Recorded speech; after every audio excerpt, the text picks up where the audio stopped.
The sky above Earth turned black on a Tuesday morning, and 11 billion people looked up to see their death arriving from the stars. Admiral Kira Vasquez was 300 light years away when the first reports came through, and she remembered dropping her coffee cup as the words hit her ears like a hammer. Earth is under attack. The communications officer whispered, his face pale as snow. They came out of nowhere, Admiral, and there are thousands of them. The Valkyrie Dominion had been nothing more than a rumor until that moment. A ghost story that older species told to frighten younger ones. And now that ghost story was burning humanity's homeworld to ash, Kira ran to the bridge of her battleship, the UHS Prometheus. And what she saw on the tactical display made her stomach turn inside out. Massive ships shaped like black thorns hung over every major city on Earth, and beams of purple fire rained down on the surface below. And each beam erased 1 million lives in the blink of an eye. Get me a connection to High Command, Kira ordered. But the communications officer shook his head with tears running down his face. High Command is gone, Admiral, and Geneva was hit in the first wave, and New York and Beijing, and they are all gone. The bridge fell silent as everyone watched their homeworld die on the screens in front of them. Kira had been born on Earth 47 years ago in a small town near the Mediterranean Sea, and she remembered running through olive groves as a child, and she remembered the smell of salt water and the sound of her mother singing old songs in the kitchen. All of that was burning now. Attack lasted exactly 72 hours, and when it ended, there was nothing left of Earth but a scorched ball of rock floating in the darkness. And the oceans had boiled away, and the atmosphere had been stripped clean, and 11 billion human beings had been reduced to atoms scattered in the solar wind. Valkyrie did not stay to celebrate their victory, and they did not attempt to contact any human colonies, and they simply left as quickly as they had arrived, vanishing into the void like shadows fleeing from light. But humanity was no longer the small species that had taken its first steps into space 800 years ago. Humans had spread across the galaxy like seeds carried by the wind, and they had built colonies on 1,000 worlds, and they had forged alliances and made enemies, and learned to survive in the cold darkness between stars. And now every single one of those humans felt the same thing burning in their chest. Rage. Kira received word 3 days after the attack that she had been promoted to Fleet Admiral, the highest rank in the United Human System Navy. Because everyone above her was dead, she did not celebrate or even acknowledge the promotion. And instead, she began making calls to every colony and every station and every ship that flew the human flag. "We're going to find them," she said to each person she contacted, "and we are going to make them understand what they have done." The response came faster than anyone expected from the forge worlds of Tau Ceti, where massive factories built warships around the clock. Came a message: "We are already doubling production, and every ship will be ready for war." From the frontier colonies at the edge of known space came thousands of volunteers. Men and women who had never even seen Earth, but who wept for it anyway. From the mining stations in the asteroid belts came raw materials, and from the research outposts came new weapons, and from every corner of human territory came the same answer: "Tell us where to go, and we will follow you into hell itself." The Galactic Council, that ancient assembly of elder species who believed they ruled the galaxy, sent a delegation to meet with Kira 3 weeks after the attack. The alien ambassador was a tall creature with silver skin and too many eyes, and it spoke in a voice that sounded like wind chimes in a storm. "We offer our condolences for your loss," the ambassador said, "but we must advise restraint, and the Valkyrie Dominion is not to be challenged. And they have destroyed 17 species before yours, and they will destroy you as well if you provoke them." Kira stared at the ambassador for a long moment before she spoke. 17 species, she repeated. and your council did nothing to stop them. The Valkyrie are ancient and powerful, and they have ruled their territory for 50,000 years. And we have learned that it is better to let them do as they wish than to invite their attention. Then you are cowards, Kira said, and her voice was calm and cold as ice. And I want nothing from you except to be left alone while we prepare for what comes next. The ambassador's many eyes blinked in confusion. You cannot possibly believe you can defeat them, it said. And your species is young and small, and you have only been spacefaring for 8 centuries. And the Valkyrie have been conquering worlds since before your planet had life. Kira smiled. And it was not a pleasant smile. Maybe we will lose, she admitted. But we are going to try anyway, and before we die, we are going to make them remember us for the rest of their existence. The ambassador left without another word. And Kira knew that the council would not help them. She did not care in the months that followed.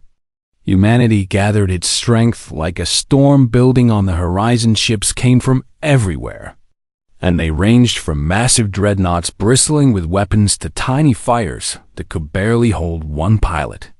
And they all came to the same place, Proxima Station. The largest shipyard in human space. Kira watched the fleet grow day by day, and she counted every ship as it arrived. And the number kept climbing higher and higher, 100,000 ships, then 200,000, then 500,000, and still they kept coming. Soldiers arrived by the millions. Young men and women with fire in their eyes and grief in their hearts. And they trained harder than any soldiers had ever trained before.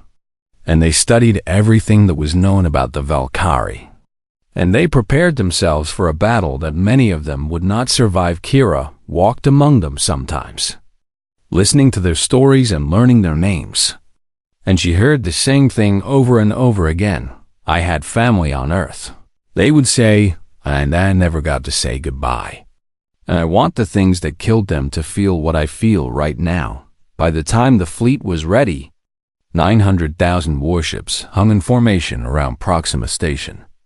And it was the largest armada ever assembled in the history of the Galaxira, stood on the bridge of her new flagship, the USS Vengeance, and she looked out at the sea of lights that stretched across the void. Each light was a ship, and each ship was filled with humans who had lost everything and had nothing left to fear. She opened a channel to the entire fleet, and her voice carried to every single one of those 900,000 vessels.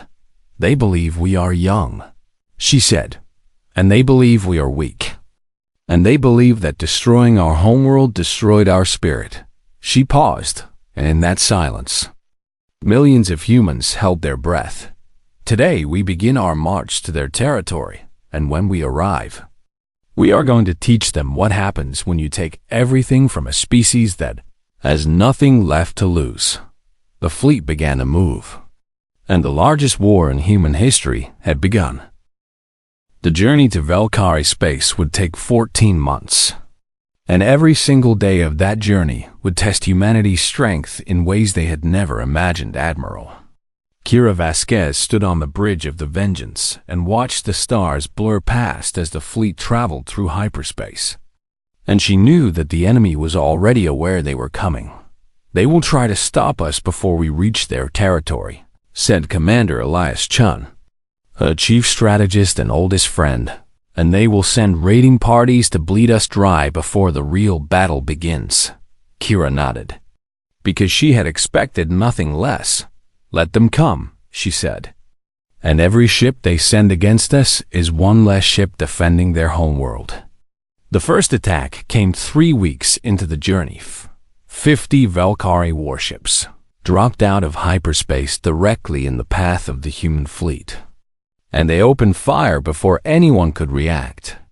And 3 human destroyers were reduced to burning wreckage in the first 10 seconds. Kira watched the battle unfold on her tactical display and gave orders in a voice as steady as stone. All carrier groups launch fighters, she commanded, and bring the dreadnought line forward. And I want those ships surrounded and destroyed within the hour. The Valkyrie fought like nothing humanity had ever faced before. Their ships moved with perfect coordination, as if they were controlled by a single mind, and they showed no fear and asked for no mercy. And they fought until the last one was destroyed. When the battle was over, humanity had lost 12 ships, and the Valkyrie had lost all 50. Elias studied the wreckage and the data collected during the fight, and what he learned made his blood run cold. They are a hive mind, he told Kira that evening in her private quarters, and every single one of them is connected to a central intelligence, and they share thoughts and memories and experiences across vast distances. That explains how they coordinate so well, Kira said. But it also means they have a weakness. What weakness? If we can find their central intelligence and destroy it, the entire species will fall apart. Elias shook his head slowly. Finding it will not be easy. And according to the data we recovered, their queen cluster is housed in something called a world ship, and it is the size of a small moon and protected by most of their fleet. Kira smiled grimly. Then that is where we are going. The raids continued as the months passed, and each attack was larger than the last 100 ships. Then 200, then 500. The Valkyrie were testing humanity, probing for weaknesses and gathering information. And humanity was doing the same thing in return. Kira learned that the enemy felt no individual emotions, and they did not understand concepts like love or hope or grief. And they saw the universe as a simple equation: consume or be consumed. She also learned something far more disturbing. Elias came to her 6 months into the journey with a datapad clutched in his trembling hands. I found something in the historical records, he said, and his voice was barely above a whisper. And I know why they attacked Earth.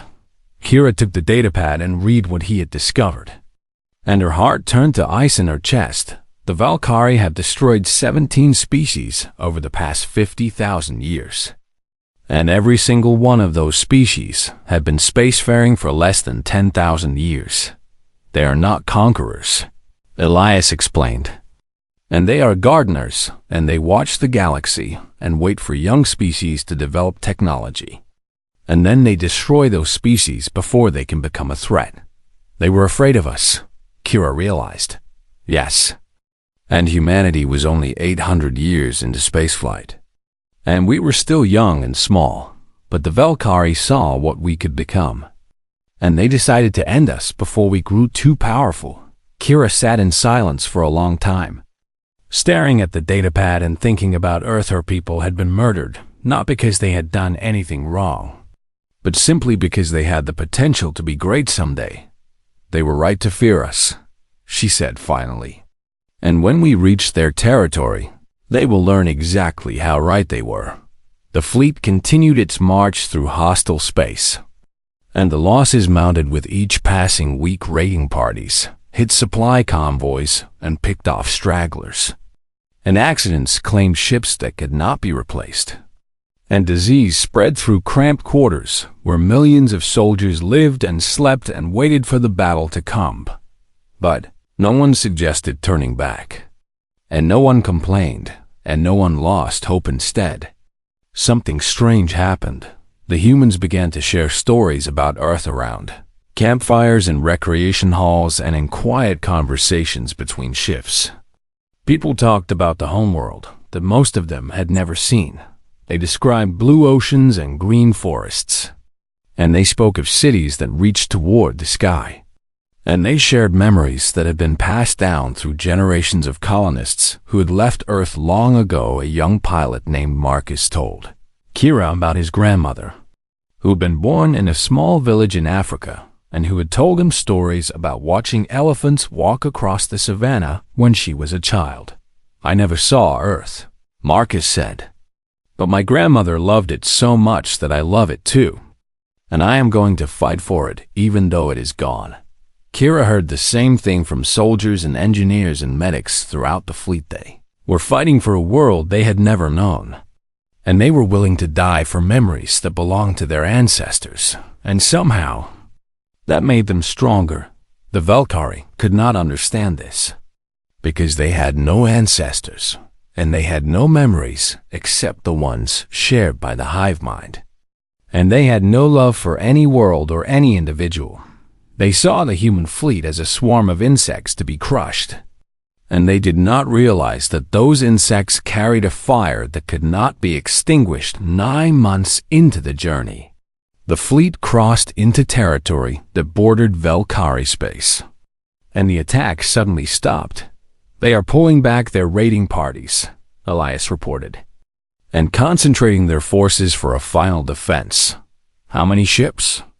Kira asked. Based on our intelligence estimates, they have assembled approximately 2 million warships at the border system of Nexus 7. And the world ship is there as well. 2 million ships against 900,000. Numbers were not in humanity's favor, but Kira had never expected them to be. They brought everything, she said, and there was something that almost sounded like satisfaction in her voice. And that means there is nothing left behind to protect their colonies and their supply lines. You planned for this, Elias said. An understanding dawned in his eyes. I hope for it, and now we know exactly where they are, and we know exactly what we have to do. Kira called a meeting of all her senior officers and laid out the battle plan. It was simple and brutal and offered almost no chance of survival. We are going to hit them with everything we have, she said, and we are not going to hold anything back, and we are not going to retreat. Admiral, one of her captains said, the casualty projections for this plan are catastrophic. I know, and I am not ordering anyone to follow me. And any ship that wants to turn back can do so without shame. No one turned back. The fleet made final preparations for battle, and soldiers wrote letters to loved ones they might never see again.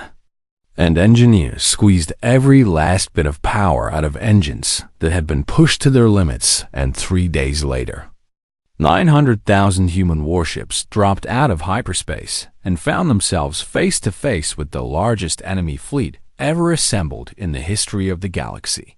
The final battle for Earth had begun.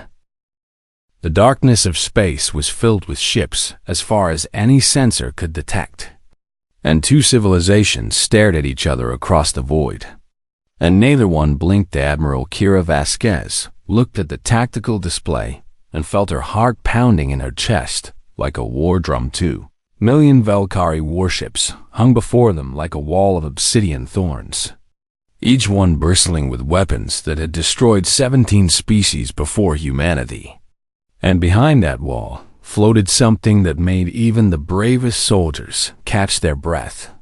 The world ship was the size of a small moon, and it pulsed with a sickly purple light. And every human who looked at it felt something ancient and terrible looking back at them. That is where their queen cluster lives, Commander Elias Chen said quietly.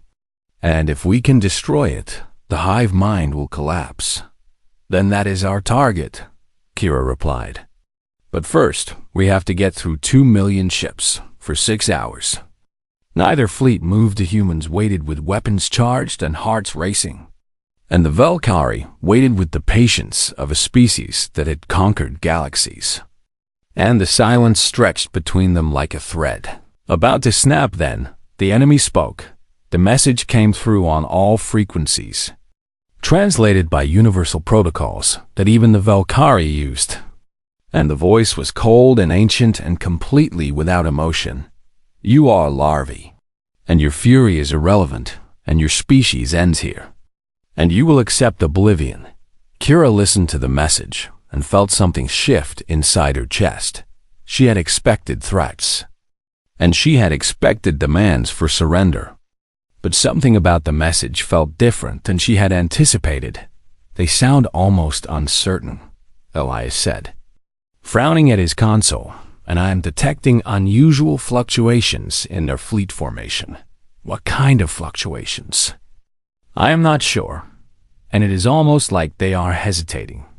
Kira thought about that for a moment, and then she opened the channel to respond. This is Admiral Kira Vasquez of the United Human Systems. And I have a message for you, Queen Cluster." She paused, and every human in the fleet listened to her words. "You came to our world without warning, and you killed 11 billion of our people, and you burned everything we loved to ash. And then you left without a word." Her voice grew harder. "Now we are here, and we have traveled 14 months through hostile space, and we have lost thousands of ships and millions of lives. And we have come all this way for one reason." Another pause. "We are going to make you remember us." The Valkyrie did not respond, and for a long moment, nothing happened. Then Elias made a sound of disbelief. "Admiral, something strange is happening, and the enemy fleet is not advancing." Kira looked at the display and saw that he was right. Valkyrie formation was holding position, and none of their ships were moving forward. And the Queen Cluster was broadcasting something on frequencies that human sensors could barely detect. "What are they doing?" Kira asked. Elias worked his console frantically, and when he looked up, his face was pale. "They are scanning us, and not just our ships, and they are scanning our minds. That is impossible. Their hive mind has telepathic capabilities we did not know about, and they are reaching out and trying to understand what we are thinking and feeling." Kira felt a chill run down her spine, but she did not look away from the enemy fleet. "Let them look," she said, "and let them see exactly what they created when they destroyed Earth." The Queen Cluster reached out with senses that had touched the minds of 17 species before humanity, and what it found made it recoil in confusion. These creatures were filled with pain and grief and loss, which the hive mind had expected. But underneath all of that was something else entirely: love, not survival instinct, and not the blind obedience of a hive, and not the cold logic of a species fighting for its existence. Love. They loved their dead world with an intensity that burned like a star, and they loved each other in ways that the Valkyrie could not comprehend. And they loved the idea of what humanity could have been and might still become. And they were not afraid to die. The Queen Cluster had consumed species that fought with desperation, and species that fought with calculated precision, and species that begged for mercy in their final moments. But it had never encountered a species that came to battle, singing on the bridge of a destroyer called the Last Hope. A young captain named Sarah Wong had started playing music over her ship's communication system. And the song was old, from a time before humanity had ever left Earth. It was about rising up and refusing to surrender. And soon other ships picked up the broadcast. And within minutes, the entire human fleet was filled with the sound of defiant voices. Raised in harmony, the Queen Cluster did not understand music. And it did not understand why these creatures would waste their final moments on such things. And for the first time in 30,000 years, it felt something it could not name. "Uncertainty, Admiral," Elias said, and his voice was shaking. "The enemy is still not attacking." Kira saw it too, and she realized that they had already won a victory they had not expected. They had made the Valkyrie hesitate. "All ships," she commanded, "begin attack formation Alpha and target their lead elements. And let us show them that we are not just here to die." The human fleet surged forward, and the battle finally began. It was chaos from the first moment. Weapons fire lit up the darkness like lightning in a storm, and ships exploded on both sides, and the screams of the dying filled the communication channels. But something was wrong with the Valkyrie response. They fought with their usual precision and brutality, but there was a hesitation in their movements that had never been there before. And ships that should have attacked held back for a split second too long. And formations that should have overwhelmed their targets broke apart at crucial moments. The Queen Cluster was distracted, could not stop scanning the human minds, and every death it witnessed added to its confusion. Because these creatures did not die like the others. They died with names on their lips, the names of people they loved, and they died thinking of worlds they would never see again. And they died with hope in there. hearts even as their ships burned around Thema pilot named Jackson rammed his fighter into the engine of a Valkyrie cruiser while broadcasting a message to his daughter back on a colony. World, I love you, baby girl. And your daddy did something important today. A Marine named Chum held the line against overwhelming odds so that her wounded squad mates could escape. And her last words were, "Tell my mother I thought of her at the end." Captain named O'Brien sacrificed his ship to save 3 others. And as his vessel exploded, he was laughing. The Queen Cluster had never encountered death like this. It had killed billions of creatures across thousands of years. And they had all died the same way, with fear and desperation and the animal desire to survive. But humans died differently. They died with purpose. And they died with love.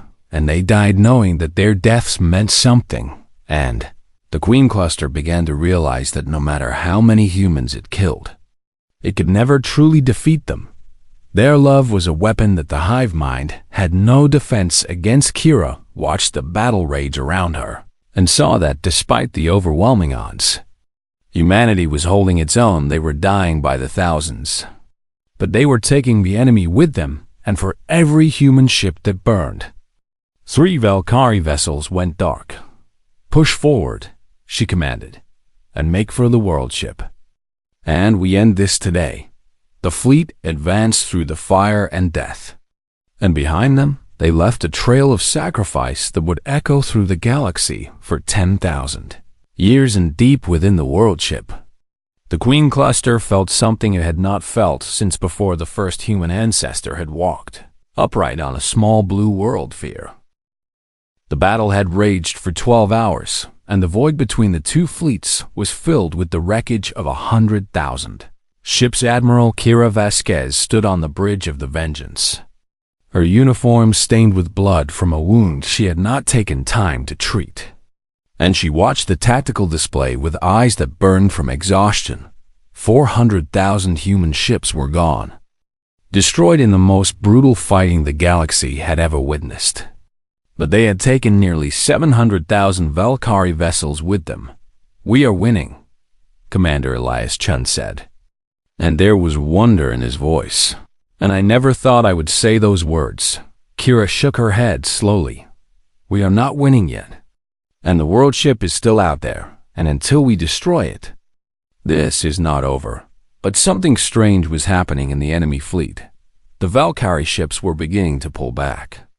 Not in retreat, but in confusion, and their perfect coordination was breaking down.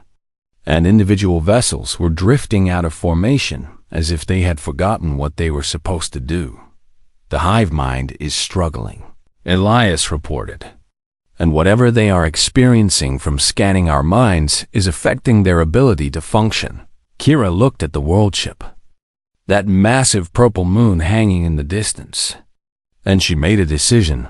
"All capital ships form up on the Vengeance," she ordered. "And we are going straight for the heart."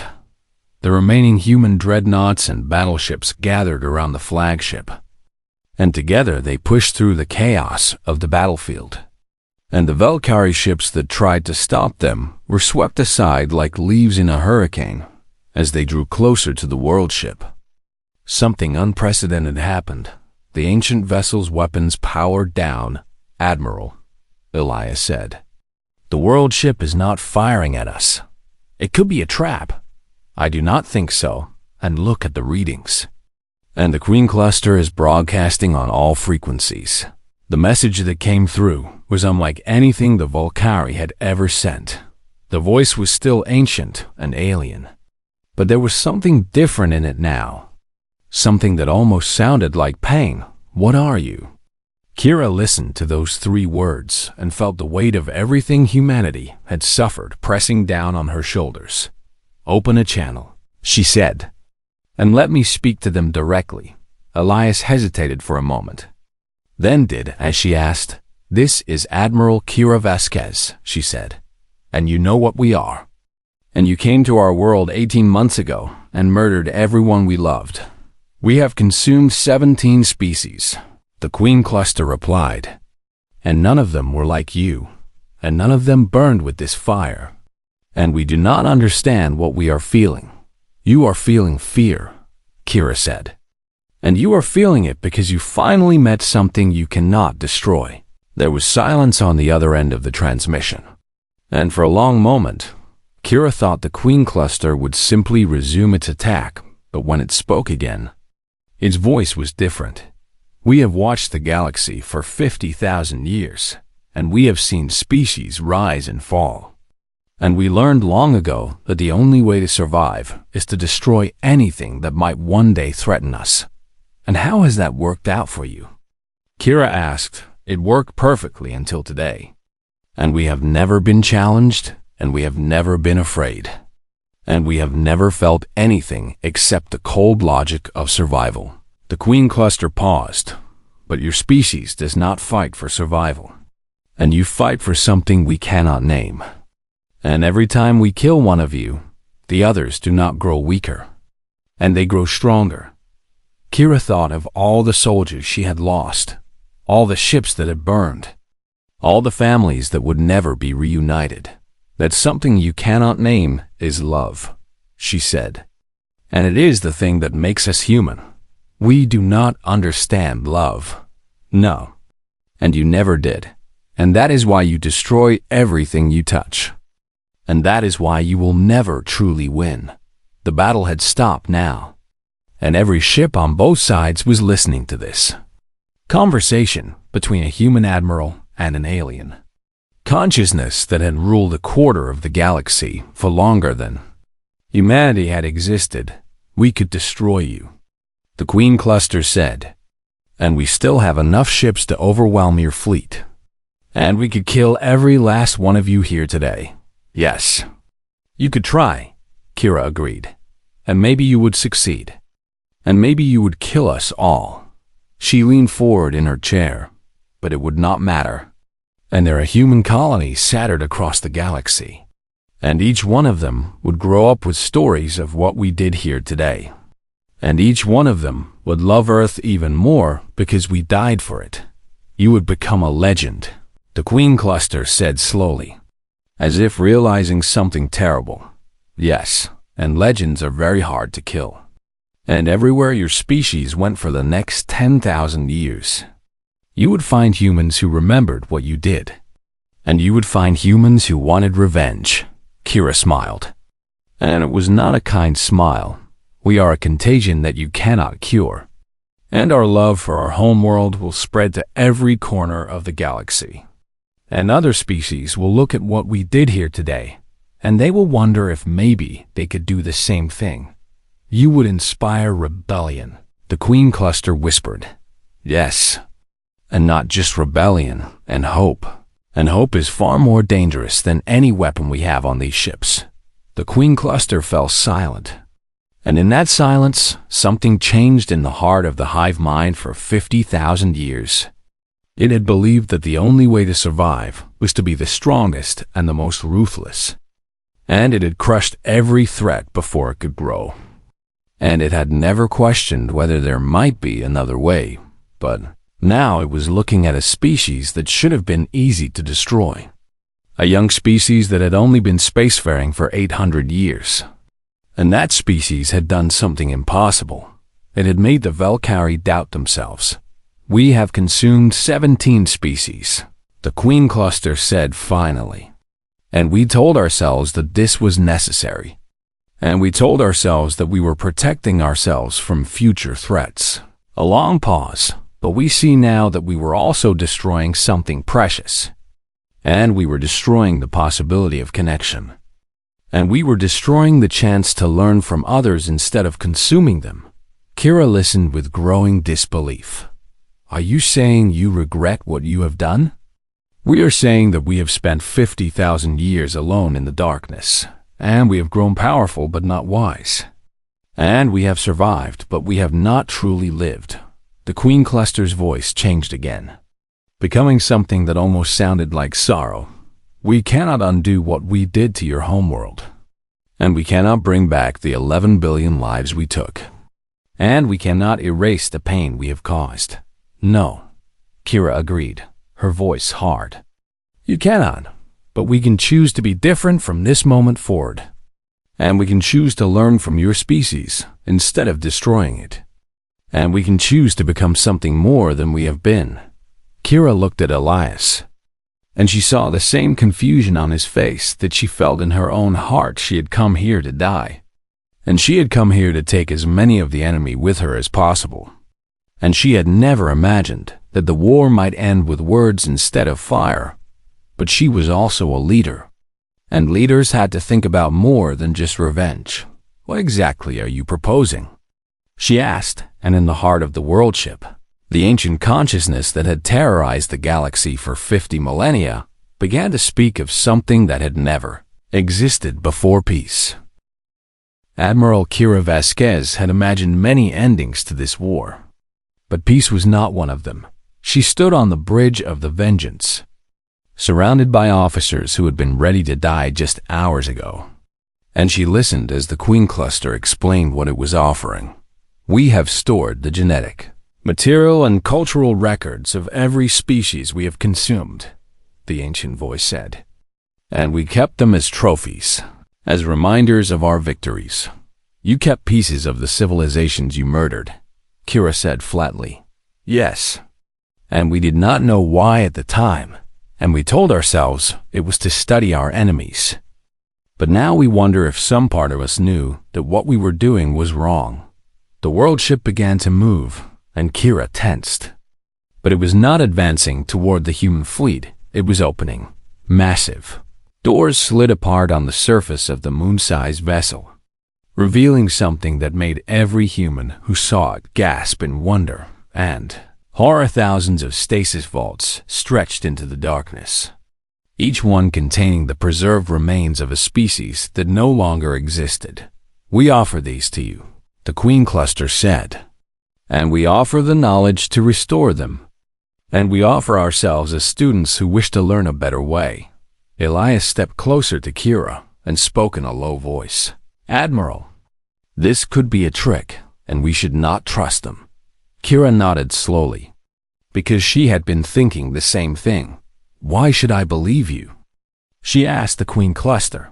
And why should I trust the species that burned my homeworld to ash? You should not trust us, the Queen Cluster replied. And we have done nothing to earn your trust. And we have spent 50,000 years being monsters. A pause. But we are asking for the chance to become something else. And we are asking you to teach us, because we have seen inside your minds. And we have seen something beautiful that we want to understand. What did you see? We saw a father holding his daughter for the first time and feeling a love so powerful that he would have destroyed worlds to protect her. And we saw friends who had known each other since childhood standing together in the face of death. And we saw soldiers writing letters to people they might never see again, pouring their hearts onto paper because they wanted their loved ones to know how much they mattered. The Queen Cluster's voice became something that almost sounded like longing. We have existed for 50,000 years, and we have never felt anything like that. And we want to know what it is like to love something so much that you would die for it. Kira closed her eyes and thought of Earth. She thought of the olive groves where she had played as a child. And she thought of her mother singing in the kitchen. And she thought of the billions of people who had died because the Valkyrie had feared what humanity might become. She wanted revenge. She wanted to destroy the world ship and watch the Queen Cluster burn. And she wanted to hunt down every Valkyrie ship in the galaxy and reduce them all to atoms. But she also thought about what would happen next if humanity destroyed the Valkyrie. They would become just like them, a species that solved its problems through genocide. A species that the rest of the galaxy would fear and hate. And she thought about those 17 species in their stasis vaults. Civilizations that had been erased from existence, and she wondered if, maybe, just maybe, something good could come from all this suffering. She opened her eyes. I need to consult with my officers and with the leaders of the human colonies, she said. And this is not a decision I can make alone. We understand. And we will wait. The communication ended. And Kira found herself surrounded by people demanding answers she did not have. The debate lasted for 3 days. Ships were repaired, and wounded were treated, and the dead were counted. And while all of this was happening, the leaders of humanity argued about what to do next. Some wanted to continue the attack and destroy the Valkyrie once and for all. And they pointed out that this species could not be trusted. And they reminded everyone of the 11 billion people who had died on Earth. Others argued for accepting the offer. And they said that peace was better than extinction. And they pointed out that restoring 17 lost civilizations would be a gift to the entire galaxy. Kira listened to all of them. And when the debates were over, she made her decision. She opened a channel to the world ship. "I'm going to tell you something that my grandmother told me when I was a child," she said. "And it is something that humans have known for a very long time." The Queen Cluster listened in silence. Forgiveness is not something you give because someone deserves it. And it is something you give because holding on to hate will destroy you. Kira took a deep breath. "I am never going to forget what you did to Earth. And humanity is never going to forget. And that wound will never fully heal. We understand. But we are going to try to move forward anyway. And we are going to try to build something new.